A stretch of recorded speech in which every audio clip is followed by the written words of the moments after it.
Hello everyone, it's Jennifer with Majestic Mountain Goldens. Are you interested in becoming a dog breeder? Well, if you are, listen up. I have a pros and a cons list for you. I will go over the cons list first, and it is quite long, but if you still think you've got what it takes after getting through that, then congratulations. Maybe breeding is right for you. So I'm going to go over my cons list, and then here in a minute, I'll go over each one in detail. But I will say this isn't every possible thing that can go bad, but these are some of the things that I've experienced that I thought would be pretty important to bring up to people that are thinking about breeding. So here's my list: bleeding money, canceled vacations, loss of sleep, destroyed property, mean people, dogs that can't breed, death, special needs puppies, failed pregnancies, and time wasters. So the first thing I'm going to talk about, this one seems to surprise everybody, but you'll understand why as we go through this list, but bleeding money. It costs so much money now to take a dog to a vet. Multiply that by multiple dogs. Now remember, most breeders, they don't breed every dog all the time. Like in my case, I might have up to 3 or 4 litters a year, and that's it. That's pretty high for me. There's many times where I've only had 1 litter. But every time you go to a vet, it costs money. Every time there's an emergency, that costs a lot of money. And then you've got their normal visits that you've got to keep up with. So that would be, their flea tick medicine. And everyone knows that's probably about $30 a month times how many ever dogs you have. That can add up quite a lot. You've got their normal vaccines, which is controversial, and I'm not going to get into that. And then you've got special care when you've got pregnant dogs. You've got to take them for progesterone testing.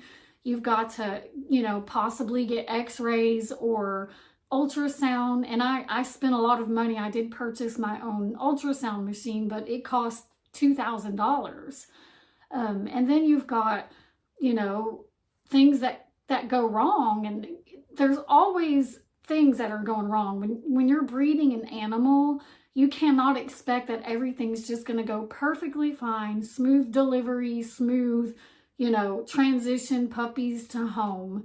So that's, an overall of bleeding money. And then I'll get into some more details about why you bleed money. Canceled vacations. This is not a big deal to me at all. My dogs are like my family. They're like my children. They come first. It's nice to have vacations, but I have had to cancel last minute because of my dogs. If you don't have someone that can take care of things while you're gone, then you got to stay home. You can't, your dogs have to be fed. They have to be taken care of. Sometimes you have a litter and maybe you planned a vacation a year ago, but, maybe your dog came in heat, a month later than she was supposed to, and that can happen.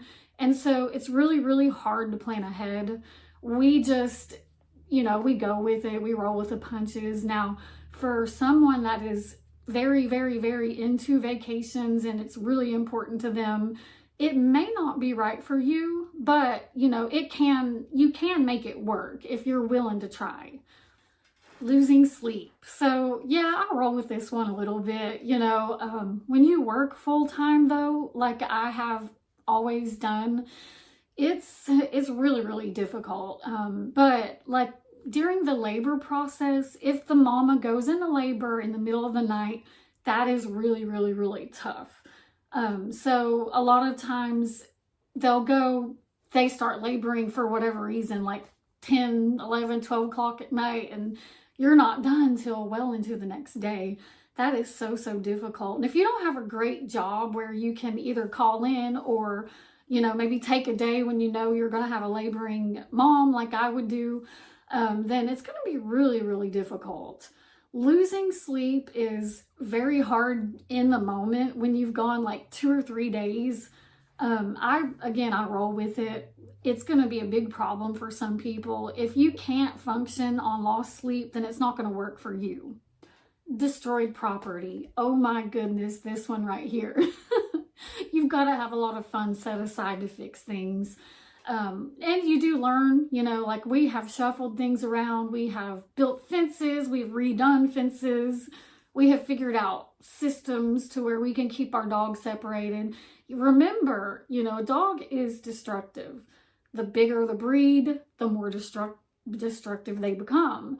But in our case, you know, you got to think when you got a male and a female that obviously want to get together, and maybe it's not time or you've kept them separated, they are more destructive than anything you've ever seen in your life. You can't put them in separate rooms. You know, we've made that mistake. They've tried to tear down a door.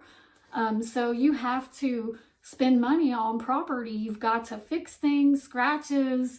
They dig when they get really, really, really excited or anxious, especially during the breeding portion. They'll chew on stuff depending on the size of the breed. So, of course, the smaller the dog, the less property damage you have. But when you have a big breed like mine with the Golden Retrievers, you're going to possibly have some significant damage, and you need to keep that in mind. Mean people. Now, this should have been on the top of my list, but none of this is in any particular order. But I really can't stand this more than about anything when it comes to breeding. There's a lot of people that like to say, oh, you know, adopt, don't shop, and they'll get on and they'll tell you how terrible you are because you're breeding a dog. And let me just tell you, if you're doing it and it's done in a way that you feel like it is ethical and you're not doing anything wrong, then it's okay. And I had to struggle with this for a while. It's something that really, really, really, really took me just completely out of surprise how people are just nasty, especially on the internet these days.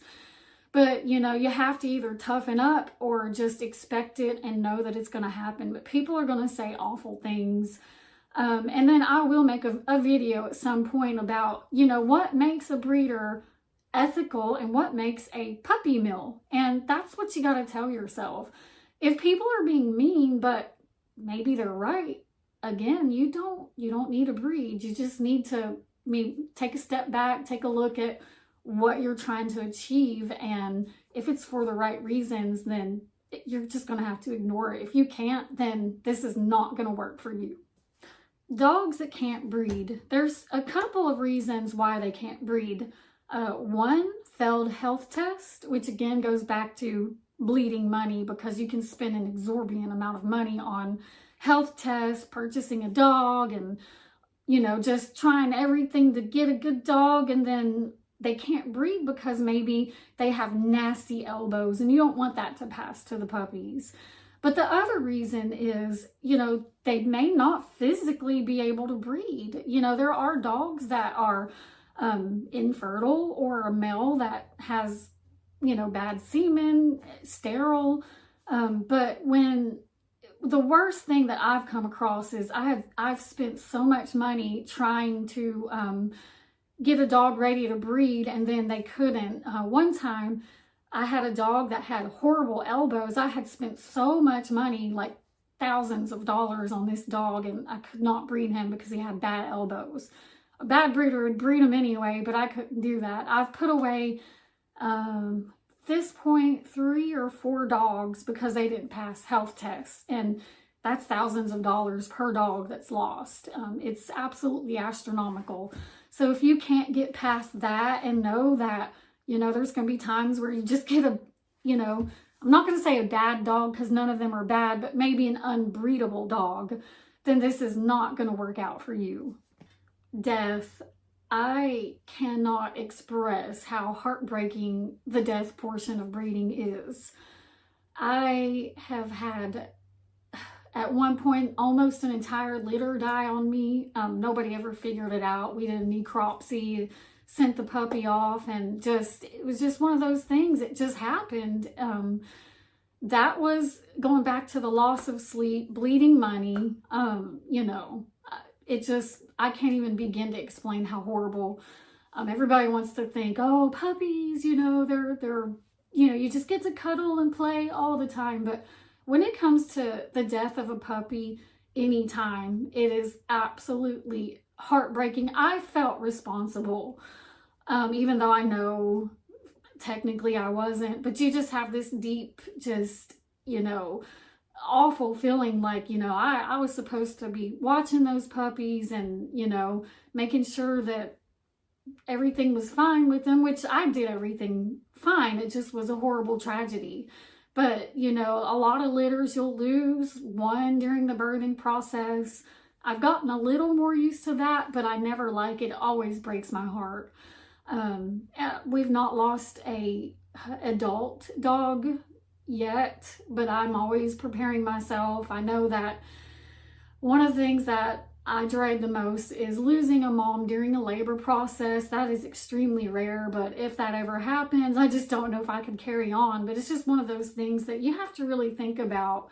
If you're a person that can't get past that, like I almost could not get past that, you're going to really want to think about it, because it is, losing puppies is not uncommon. It happens. So you're going to experience death. Which type of death, just depends on the situation, whether it's an adult or a puppy, but you're going to experience death. Special needs puppies. So going back to an animal, they're not always going to throw out perfect puppies, even though like I do all the testing that I know of that I can do. Sometimes there are congenital anomalies that come up that is completely out of your control. Doesn't mean you're a bad breeder, but it's just one of those things that bleeding money. If you're going to get a bad puppy, or not a bad puppy, but a puppy with a bad congenital problem, such as maybe a cleft palate. I have not experienced that yet, but I know it can happen. In my situation, an ectopic ureter. So that was $3,500 just for the surgery, not including all the vet visits back and forth.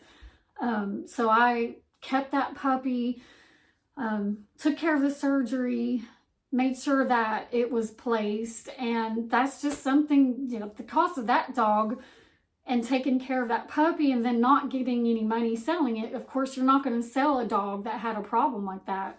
Almost wiped out my entire profit for that litter. So again, going back to bleeding money, there's another thing. You got to figure out, what would you do in that situation? If you have a puppy with a problem, how are you going to handle that? If you're totally okay with rolling with it and just, managing the needs and carrying on, then you're probably going to be fine. But if you just cannot wrap your brain around it and think that you don't think you could deal with that, then again, breeding will not be right for you. Failed pregnancies. I've had this happen so many times. It's really, really mind-boggling to me. This is one of those things that just absolutely throws me for a loop. It seems like dogs on the street, they don't have any problems breeding whatsoever, but when you want to breed a dog, it just seems to fail. So there's so many reasons for this. It could be timing issues. Maybe the dog just wasn't ready. It's just nature. I mean, there's really not much to say about it, but if you are completely depending on a litter, and I'll tell you, I get so excited when I'm ready to breed a dog, and it is so disappointing when they don't take a pregnancy.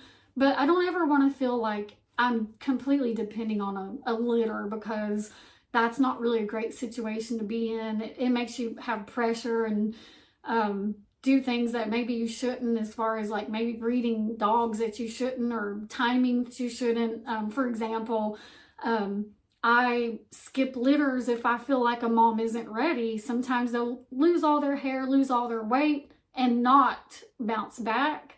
So, you don't want to feel so pressured that you just breed a dog anytime just because you want a litter. Failed pregnancy, I just always tell myself there's a reason, she wasn't ready.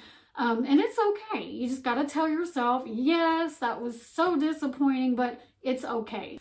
Time wasters, also known as tire kickers. So anytime you're dealing with the public, it can just be absolutely mentally exhausting. So a lot of times when I have a litter, I'll get these messages and people will say, "Oh, I love your dogs, and they're so beautiful. Tell me about your program," or whatever. And I always try to reply back, but I know good and well that they're just wasting my time. Usually, typically, not always, but the people that actually go on my website, look at my dog, all of my information is there. That you might have some little nitpicky details you want to know about, which is perfectly fine. I'm glad to answer anything, but I know good and well that if you've not read my website, then you're wasting my time. But I always reply back. Sometimes I'll write up this really nice little text message or messenger or whatever, and it'll be super long and detailed and nothing, not even a, "Oh, hey, thanks for your information or your time." So I call them tire kickers. They're just completely just wasting my time. So, just know that you're going to be frustrated. You're going to have to deal with people. I would much rather just deal with my dogs half the time, but you do have to deal with people sometimes, and that's very unfortunate, but it is part of the process. Okay, so you've made it through the cons list. Like I said, that's not everything. That's just some of the big things that I've dealt with. So now we are going to talk about the pros, the actual good things about breeding. So first, possibly you can make money. Now, I'm not saying that you don't need to save that because you're probably going to need to spend it on something down the road, but sometimes you can make money and it feels nice. Now, a lot of times my money goes back into my dog breeding program, like maybe putting a fence up or, buying something like a laminate flooring for the basement for the whelping area, or putting up a new gate or whatever, but, or buying an ultrasound machine, one example. So, it's just sometimes you can make money and build and improve on your breeding program, and that's nice. It just feels like, oh, hey, I'm getting, a little better at this, and maybe I can improve and put some of the money back in. And so that's a really great feeling. But, again, you just don't want to completely depend on that money because it's not dependable whatsoever. Trust me, you're much better off just getting a job if you need money. Building relationships. Now, I do have to deal with a lot of really crazy people, but a lot of my families, almost all of them that have actually bought a dog from me, they are so great. The best people are dog people. So with me, I like to get updates. I like to know how the puppies are doing. And, it's so fun to me to get to see how they're growing up and interacting in their new homes. And these people are just amazing. And, when you sell a puppy to someone, you've sold a relationship with these people for life. And I have to say, I've not had any bad customers, knock on wood. That's part of the process of choosing who you send your puppy home with. But, typically the relationships are phenomenal, and I just can't say enough. Like, they'll send me postcards every Christmas, and tell me Happy New Year, Happy Thanksgiving. And it is just so rewarding. And I love building those relationships with people. Puppies. I mean, they are so much fun. Like I said before, and I've spelled it out, it can be tragic, but it is so much fun. Like, really getting to cuddle and love and watch them play, watch them grow, seeing them bark for the first time or hearing them bark for the first time, and watching them walk, for the first time or open their eyes. All these things, I get giggly about it. I'm passionate about watching my puppies grow and see how they're doing and weighing them and just, their health overall. Especially when they start like play fighting with each other. It's so precious. And when they first start walking, I call them the little wiggle butts, when they can't really walk real well, but they're kind of like tumbly toddlers. Gosh, I mean, puppy breath. Who doesn't love puppy breath? It's so much fun. It's like the best part of the job, obviously. It's not just about the puppies. There's all the work in between, but It's like after all the health testing and raising a dog to get to the point to breed them, you finally get puppies. And it really, if you are passionate about animals and you love raising animals, then it might be right for you. Getting to do what you're passionate about. Now, I will tell you, I'm a nurse. So, I love medical things, but with the puppies in particular, I have taken my passion for, well-being of humans, and I have incorporated my knowledge into my breeding program. So I have a medical background and I'm passionate about animals. A lot of people tell me I should have been a vet or a vet tech, but this is just how my life turned out. So I still work, with people, and then I get to work with puppies, and I'm so passionate. I can't even explain how much I absolutely love breeding dogs. Every time I get really upset about one of those cons or, something that maybe I've not spoken about, I just think, and I'm like, but I still love, despite all those things that's happened to me and all the things I know will happen to me, I still love it.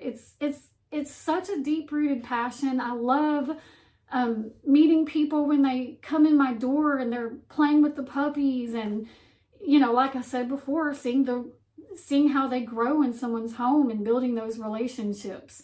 It's such a deep-rooted passion. I cannot put breeding aside, no matter what, no matter how ugly people get about, breeding dogs or whatever, it's such a passion. I just can't even explain. So if it's something you feel so passionate about that you can get through the cons list, or you think you might be able to deal with it, then it might be right for you. My thing is that I will end with this video is know why you're breeding, know what you want the outcome to be with your dogs, know your breed. So with me particularly, I wanted golden retrievers. My passion is to breed for service dogs and therapy dogs. That could be my medical background because it does help people with medical needs. But what's your goal? If your goal is to make money, I don't think it's right for you, because like I've spelled out, it may or may not happen. If your goal is to breed for a reason, maybe you're passionate about guard dogs. That's not my thing, but maybe that's for you. Maybe you're passionate about, tiny breeds for whatever reason, whatever it is, just have your goal, know what your goal is, and do it with passion and be ethical about it. Don't become a puppy mill or a backyard breeder, make them be part of your family. If you're going to have your dogs in cages or stuck outside all the time, then it's not right. And you really need to pivot and think about, what am I doing? If I'm doing this for money and I'm just going to throw them in a cage all the time, then you're not being ethical.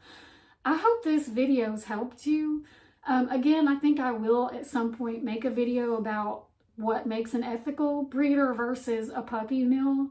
But for right now, if you're just starting out, I hope this helped. If you have any questions, comment, message me. I'm glad to answer or help anybody. But other than that, I hope you have a great day. Thank you so much.